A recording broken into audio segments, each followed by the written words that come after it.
We do have Friday nights around here where we get lots of news stories all at once. Honestly, it feels like for the last 4 days or so, it's been sort of every day, all day long, new breaking news like once an hour. Today, we got this bluntly titled statement from three House committee chairs. Quote, Secretary of State Mike Pompeo subpoenaed for Ukraine documents as House committees accelerate impeachment inquiry. The chairs of the Foreign Affairs, Oversight and Intelligence Committee saying that 2 weeks ago they demanded that Pompeo produce documents related to the president's call with the Ukrainian president or documents related to the delay of aid to Ukraine or related to Rudy Giuliani or Paul Manafort. Really a pretty compelling list of possible evidence. They didn't get any of that stuff yet, even though they demanded it 2 weeks ago. Well, now they've sent a subpoena for those documents to the Secretary of State, which they say in the very first line of their letter, they are sending, quote, pursuant to the House of Representatives impeachment inquiry.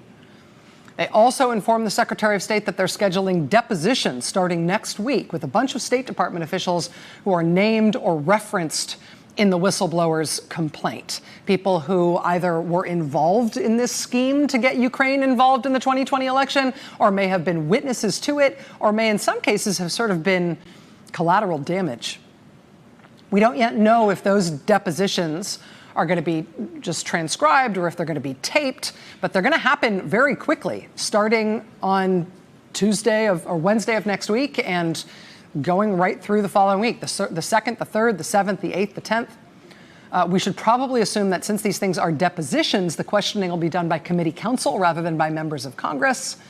Also, since these committees are explicitly acting in the context of an impeachment inquiry, the implicit, and I think actually today they made it an explicit threat, is that if these officials resist or if the State Department tries to block these officials from going along with these depositions, that would be construed by the House as obstructing the impeachment inquiry, which itself can become a new article of impeachment.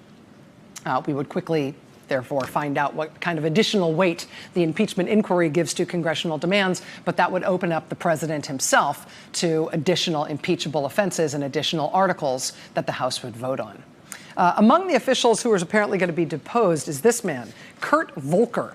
Kurt Volker is the president's envoy for Ukraine. He got famous this week because the whistleblower claims he was basically caught up in Rudy Giuliani's pressure campaign on the Ukrainian government. Giuliani and Trump were both pressuring the Ukrainian government to provide them things that would be of help to the president's reelection bid.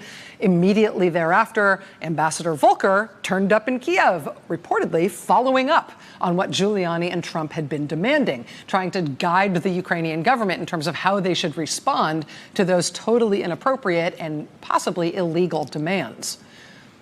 Now, I just described him as President Trump's special envoy for Ukraine.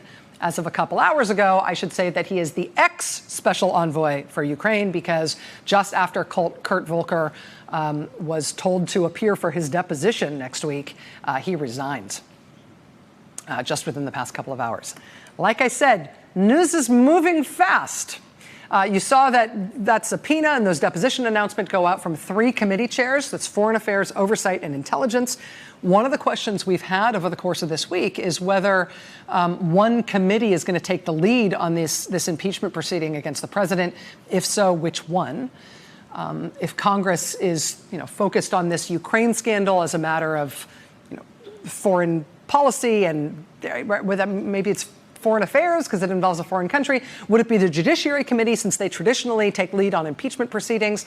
Would it be the Intelligence Committee? Because among other things, this whistleblower complaint came from the intelligence community and references classified information and the mishandling, or at least strange handling, of classified information.